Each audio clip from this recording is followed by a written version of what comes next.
Welcome to Satsang.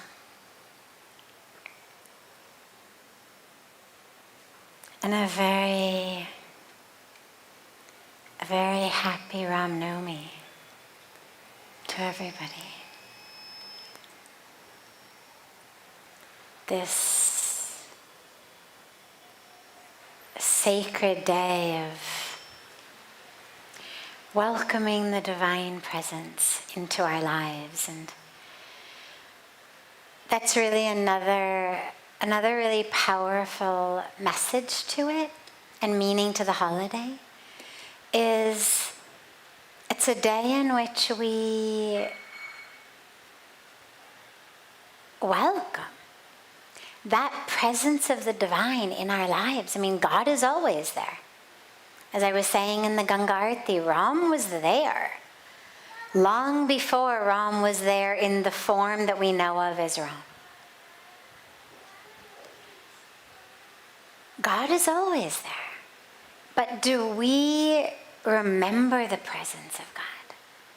Do we feel the presence of God? Do we connect with the presence of God? So when we celebrate Ram Navami, when we celebrate Krishna Janmashtami, when we celebrate these holidays that are the appearance days of the divine, it's really days to just ask ourselves, is your heart open to God? God is here. Is your heart open? And if not, that's okay. As Pujya Swamiji always says, whenever you wake up, it's morning. So if you realize, oh my God, no, my heart is closed, okay. Now open it. It's the power of honesty. It's the power of introspection. It's the power of insight to realize, no, my heart is closed. Because only then can you actually start to open it. If we go through the world feeling like, I'm perfect, then there's nowhere to go from there. And then there's no answer. There's no solution to my suffering or my misery. But when I'm honest and I recognize, my God, no, my heart is closed. Or I'm welcoming God, but I'm welcoming God only when God wants to come on my terms. When God gives me what I want, does what I want, answers my prayers in the way I want them answered, then only I'm open. Like I'm somehow, dating God and deciding whether I'm going to, it's marriageable material or not. Like, does he do what I want when I want it or not? And then it becomes much more of a bargain with God than an actual relationship with God. So on this day, whatever your religion may be, whatever form, whatever name, or even no name or no form that you connect with God in, you still need to have an open heart or you don't benefit. You need to have an open heart or you can't realize. And so ask yourself today, is my heart open? Is my heart open? In the Ramayana, Pujya Swamiji was speaking in the Arati about the power of the Ramayana and how when it gets shown, everybody stops, everything stops, and everybody's just watching. But in the Ramayana, there's this beautiful comparison, almost a juxtaposition in a way, between two different women who both want Ram. And one is Shurpanakha, Ravan's sister, the sister of the demon, who herself is a bit of a demoness. But she's got all of these kind of demoness powers, and one of them is to make herself really, really, really beautiful. And she comes to Ram, trying to lure him, trying to entice him, trying to seduce him, trying to, like Maya wraps us up in her veil, trying to essentially spread that veil of Maya over Bhagwan Ram to lure him away. And he's completely uninterested, untouched, unenticed, unseduced, unlured. There's no interest. No interest, sends her away. And then there's Shurpanakha. No, and then there's Shaburi. So that was Shurpanakha. Then there's Shaburi, who is the song Pujya Swamiji was singing is Shaburi's song. This not beautiful, not educated, not cultured, nothing from the perspective of society and culture, village woman who was so pure in her love for Ram that he actually shows up at her house.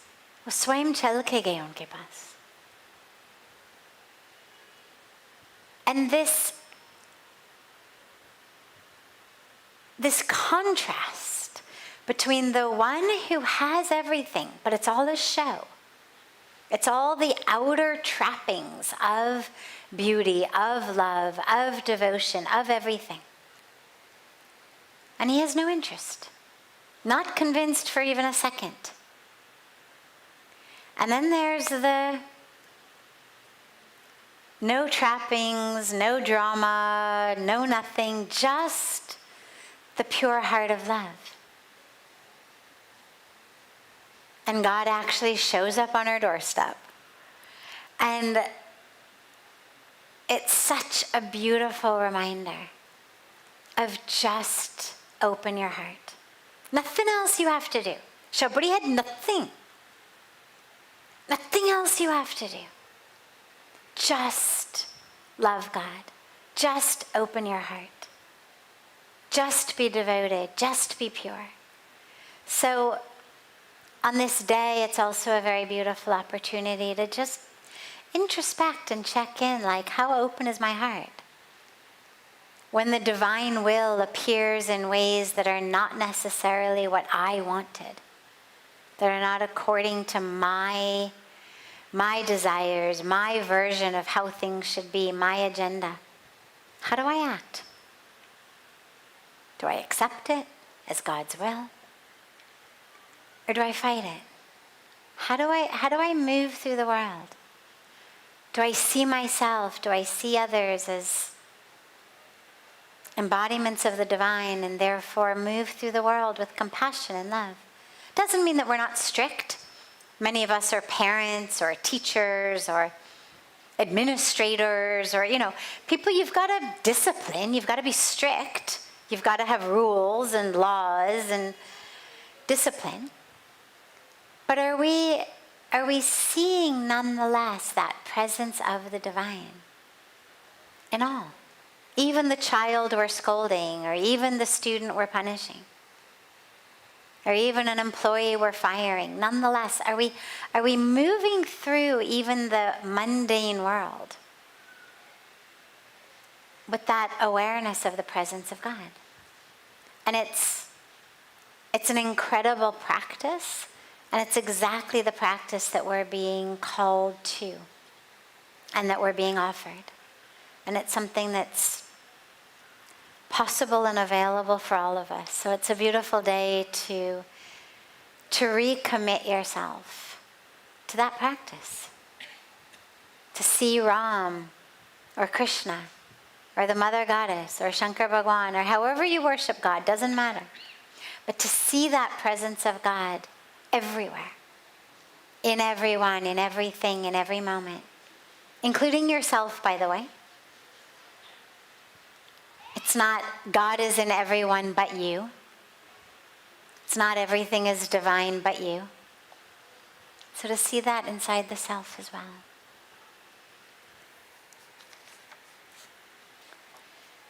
And moving into the questions. So starting with one coming from our online family.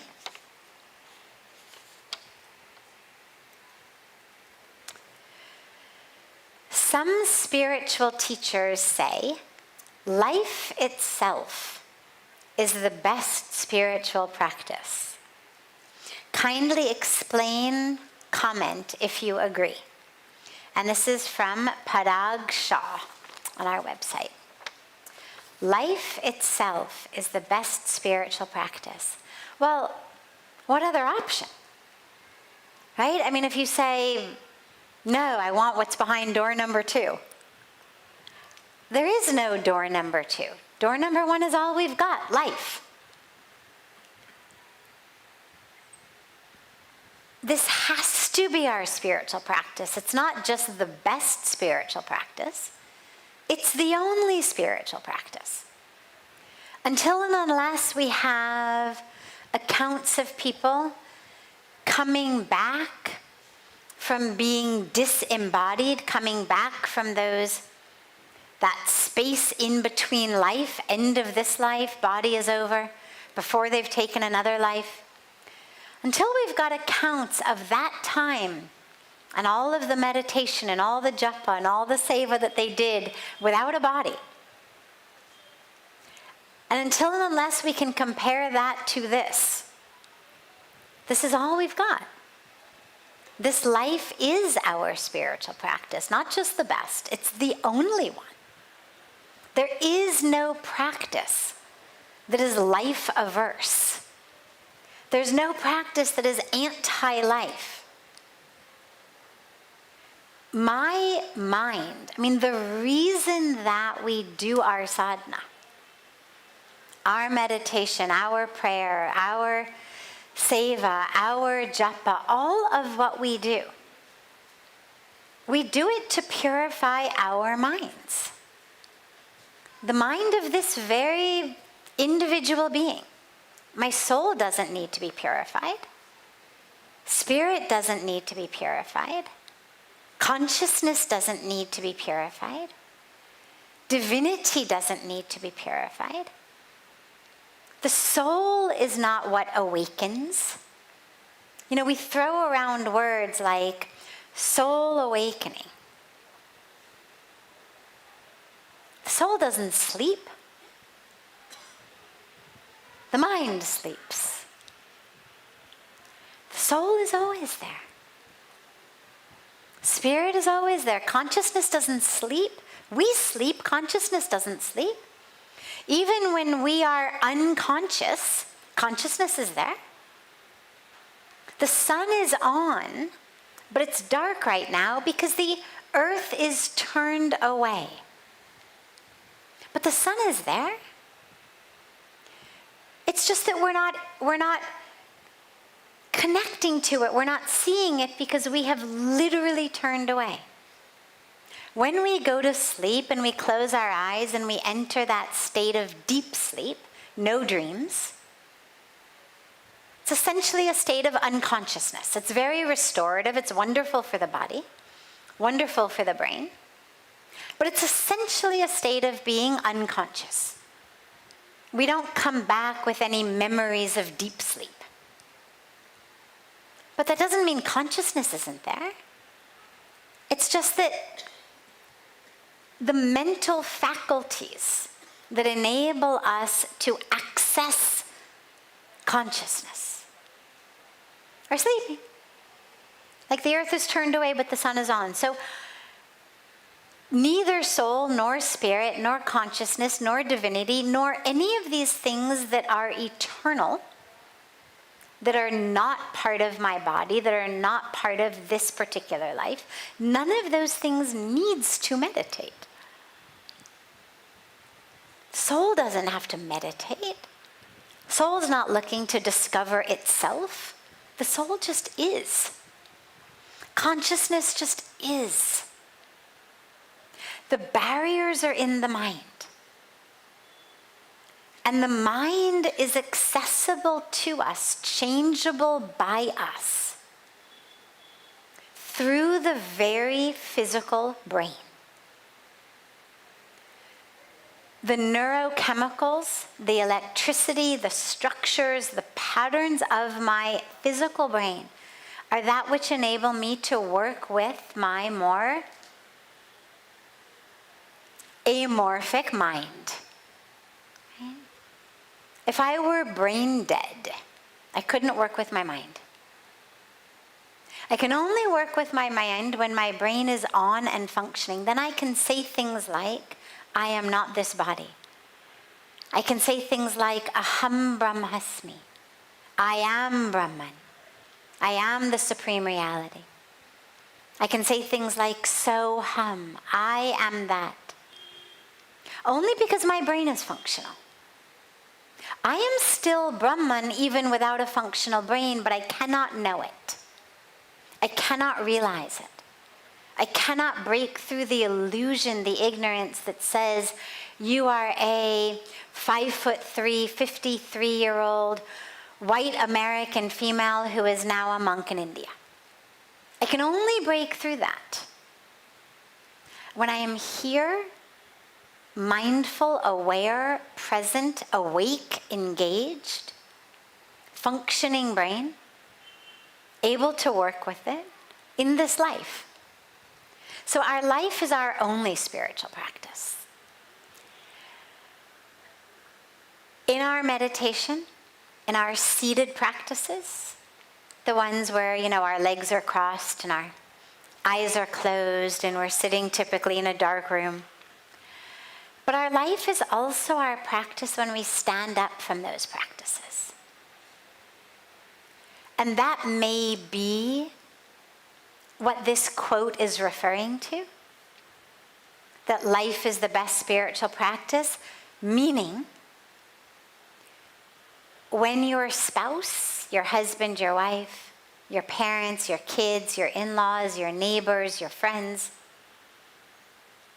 your co-workers, your employee, your employer, when they don't do what you want, when they act in ways that provoke you, that make you angry, that make you upset, that becomes your practice. It's very easy to be in peace like this. If I'm sitting in a dark, quiet room, we're not always in peace. The mind is still there. We can certainly be disturbed. But it's a lot easier to be in peace like this, especially if I have nothing to do. No phone that's ringing, no inbox, no to-do list, no place I've got to punch a time card, no place I've got to show up in order to get my salary, nobody looking over my shoulder, checking to make sure that my work is done, or that dinner has enough salt in it, or not too much salt in it, or that my room is clean, whatever it may be. It's a lot easier to be in peace like that. But then I've got to open my eyes and stand up off the mat and walk out of the dark room into the world. And to maintain that peace is the practice. To maintain that experience that I have in my meditation is the practice. So yeah, absolutely, life is the practice, which is wonderful because here we all are, alive, which means we have everything we need to practice. It means there's nothing that we could say, I need this. We've all got a life. And we've got access to our brain to work with the mind. And as long as we've got a life, as long as we've got a functional brain, let's use it as our spiritual practice. So yeah, I absolutely am in agreement with the quote. Other questions? Yes. Microphone is there for you.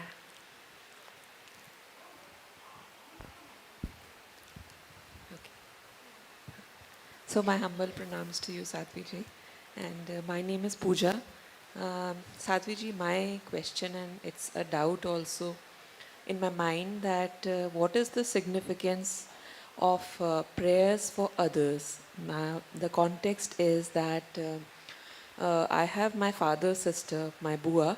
She is suffering from Parkinson's, and she herself is a very spiritual person, since as long as I recall, my childhood, my adulthood. As long as I know her, she's been worshipping, she's been, doing her rituals, and she believes in God. She herself also prays for herself, but the whole family now, questions that what can we do for her soul, because she is suffering to some extent. Thank you. Yeah. It's so hard when someone we love is suffering. It's so hard, especially when it's something that feels like there's nothing we can do. Something like Parkinson's. And it's so hard, especially when that thing is something that we don't see an end to. Somebody has a cold or a flu or a stomach bug, or they're going through a bad breakup, or they get fired from their job. We know no matter how bad it is, eventually there will be a time, whether it's a week from now, a month from now, a year from now, that we're going to look back on this moment and I'm no longer going to be suffering. I may have a broken heart today, but chances are a year from now, I'm going to be able to look back on the ending of a relationship and say, it's all for the best. Or, that was awful, but I've pulled through. But you get these things, these physical illnesses, terminal diagnoses, other situations that they seem to just be there now forever. Nothing you can do. So,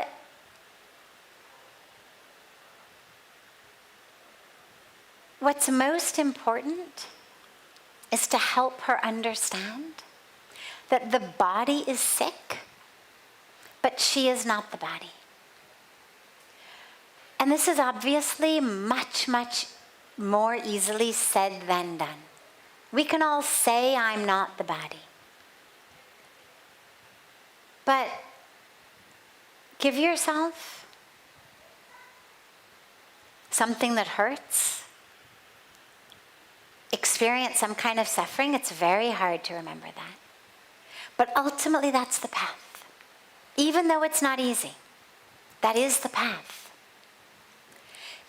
And I've seen, both in my life, those I've known, and I've also read so many stories of not only enlightened masters, but just beautiful, beautiful beings of light who are able to, at this final stage of life, come to a spiritual awareness that far surpasses anything they had before they got sick.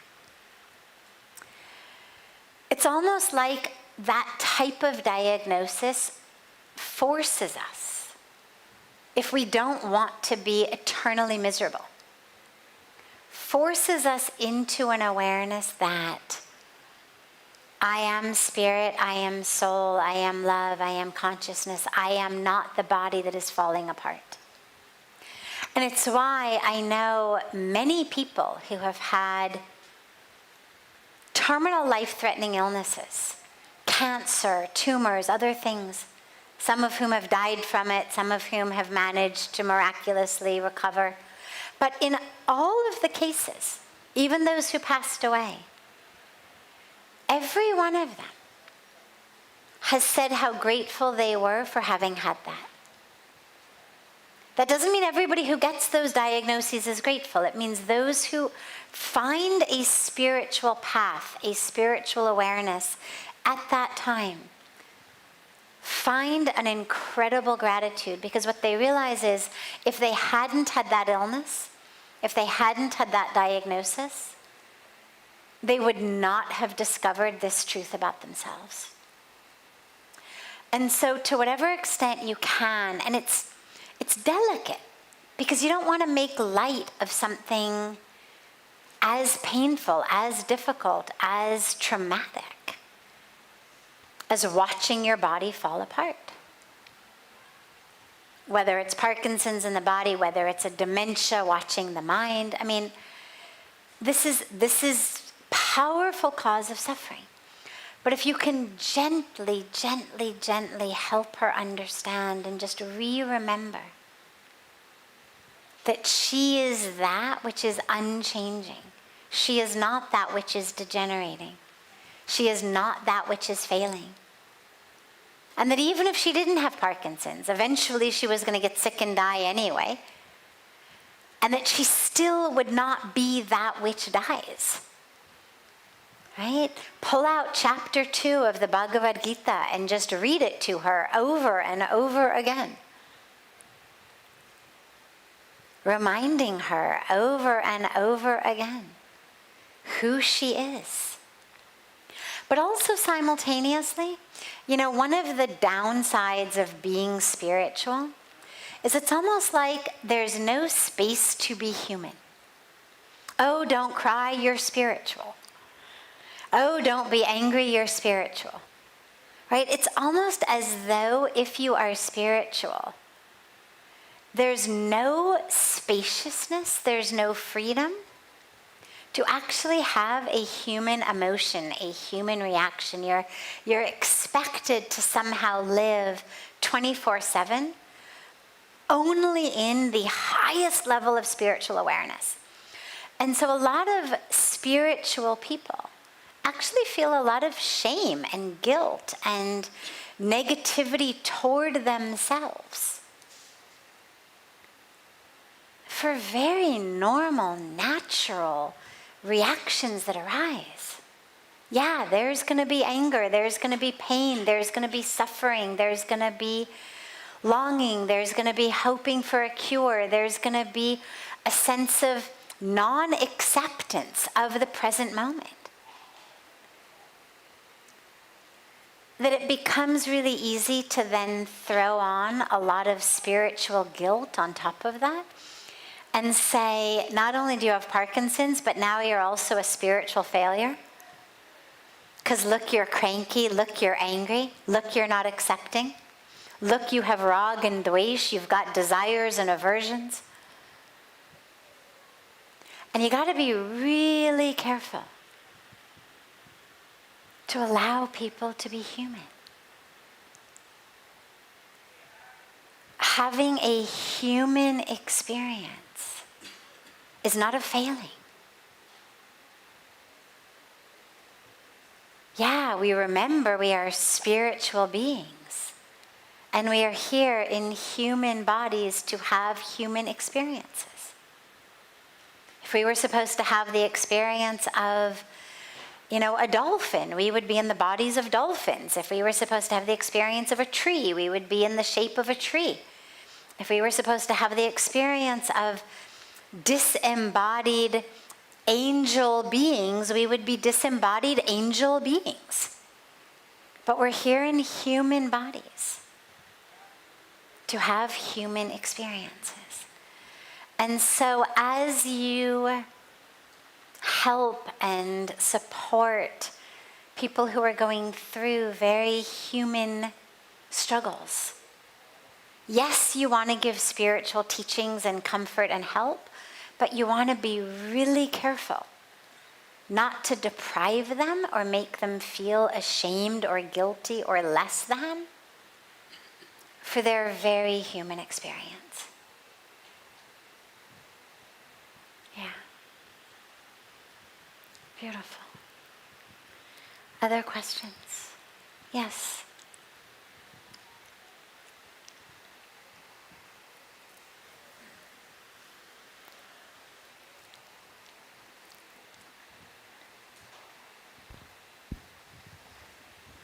Thank you. Namaste, Saviji. I am so happy to be here. It's a dream for me, but I have other dream to be a mom. But the doctors, the life, and God told us to my husband and me, no. I am happy. I live my life. But sometimes I'm sad. Yeah. Yeah. I remember that dream. I know that I need trust. But it's sad. Yeah. My question is how some people like me, some dreams don't come true. So I wouldn't yet decide that your dream has not come true. She shared, for those of you who didn't hear, that she has always had a dream of being a mom, but that the life circumstances for her and her husband have not been able to manifest the child.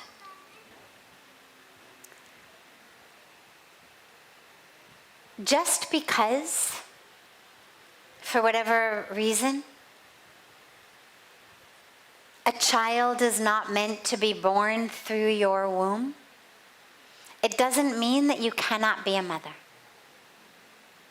Now, there's options, of course, around adoption, which is a beautiful option. I mean, there's so many children who would be so incredibly blessed, so fortunate, so grateful to have you as a mom. So remember that as a really powerful option. But also, you know, being a mom is not only about one child or two children or three children, whether they come from your womb or not. That urge to be a mother is an urge to give love, to nurture, to nourish, to care, to support, to help, to love. And if for whatever reason you and your husband decide not to adopt children, ask yourself, how are the other ways that you can have that beautiful and divine experience of being a mother? There's orphanages, even if you decide not to adopt a child. Well, you can go and volunteer in an orphanage. Go give time every week to holding all of the babies and playing with all of the kids who don't have mothers. Go and volunteer in schools. There's so many programs for children who are disadvantaged, who are abandoned, who are orphaned, whose mothers are drug addicts. When I was still living in California while I was doing my PhD, I used to volunteer at the state-run center for drug-addicted mothers. And the women would come in during the day. They would get free food, so it was an incentive to come in. They had a free hot meal. And they would get free childcare as long as they were in treatment. So it was also an incentive because anyway, being a single parent, taking care of a child is difficult. But especially if you're drug addicted, you know, they would love somebody else to take care of their kid for a few hours a day.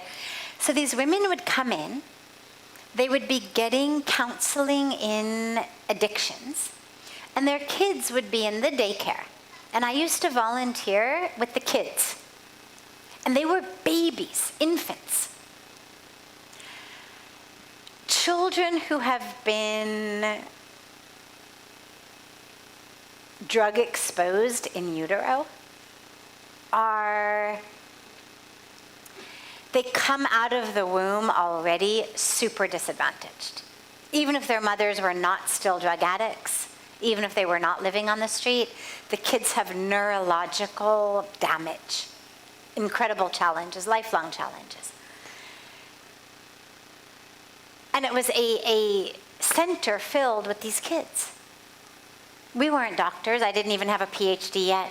The kids were too young to teach them anything. They were infants. In most cases, infants, toddlers. All you could do was hold them. It was all you did. Hours and hours. Just hold on the kids. Just hold them, you'd rock them. They'd cry. You'd hold them, you'd rock them. And it was incredible. I mean, it was an incredible feeling to be able to give that to the child. But it was also, for me in my studies, it was an incredible reminder of how our choices impact other lives and how important the addiction work is. Because it's not only your life you ruin. These women had already ruined their kids' lives from in utero. But I mention this because there's all kinds of programs like that you don't have to have any special degree to volunteer in. You don't have to have any special skills. And so that loving energy that you have, that maternal energy, give time, volunteer in pediatric hospitals, volunteer in these sorts of centers, volunteer in orphanages. Give your time. And again, think about adopting. There's so many kids who need loving homes. And if for whatever reason God decided not to send a child out of your womb, does not mean that God decided you should not be a mother. It just means that you had to get a little bit more creative. Many women become mothers without even planning it. Accidentally. You needed to be much more intentional, much more creative. But I don't think at all that the answer is you're not supposed to be a mother. It's just you're supposed to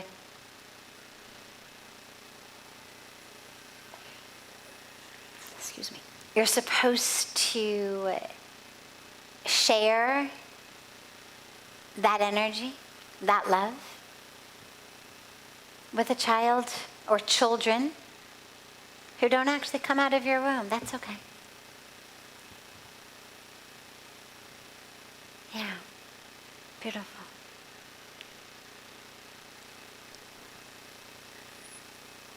Have a beautiful, beautiful rest of your evening, everyone.